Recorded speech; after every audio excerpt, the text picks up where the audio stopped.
Hey everybody, Dr. Dave Marquis here, and I'm going to give you a speed brain dump on sleep, and at the end of it, a recommendation for a solution. When somebody says, I can't sleep well, I usually start by saying, is it getting to sleep or staying asleep? And sometimes people will say, yo, I can get to sleep just fine, but then I wake up between 2 and 4 a.m. Or the flip side of that is, I lay down and I just ruminate and I can't turn my brain off and get to sleep at all. Okay, so looking at both of those, there's a handful of things that can be commonly wrong in either of those camps.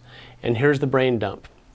First one is, if an individual has too much stress going on in their life and their cortisol is high, cortisol is inversely proportional to melatonin, so it'll suppress the melatonin, so they'll have a difficult time either getting into or staying in a deep state of sleep.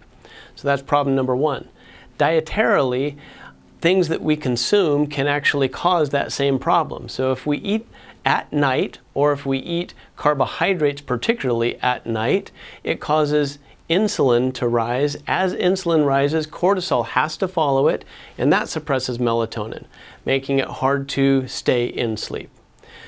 Third pattern, sometimes people have been rinsing, washing, and repeating and doing this so often that their gut microbiome is off, so the flora that make the calming neurotransmitters, GABA, dopamine, and serotonin, they're not up to par, and many of these people have a poorly functioning gallbladder, maybe not even have a gallbladder, and sometimes these folks also have poor pH. So if digestively they're not able to break things down and the food lingers longer, that too can prolong the insulin, allowing for cortisol to stick around for a longer period of time, thereby suppressing melatonin. Fourth pattern, people have been doing this for a long period of time. Neurologically, they get good at doing bad things. Our brain produces 5 different frequencies of electrical activity. 2 of those, delta and theta, have a lot to do with sleep. Well, many of these people have been so anxious and so stressed out for so long, they're living up on this top end where they're producing a lot of beta wave activity. Those folks can actually interrupt their natural sleep cycle electrical activity, so their sleep architecture is disrupted electrically. You can even have a combination of all 4 of these things that I just talked about impacting either end of the scale. So what do you do about all that? You've tried everything. You've been taking sleep aids, you've been doing sedatives, and you're still not feeling rested. Well, the answer is get evaluated. Stop trying to treat yourself and allow somebody in the functional medicine realm to actually take the time and properly evaluate each one of those avenues that we talked about.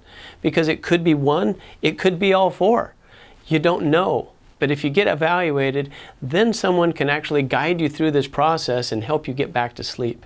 Because if you're not sleeping, nothing's getting better. It's like the crux of good health is good sleep. I'd even put it before nutrition. You got to sleep. If you don't sleep, the brain does not purify and clean itself, and the next day you wake up at a deficit and you're gonna make poor choices, whether it be for nutrition or relationships or whatever. So take the time to figure out how to get to sleep and let us help you. Be well.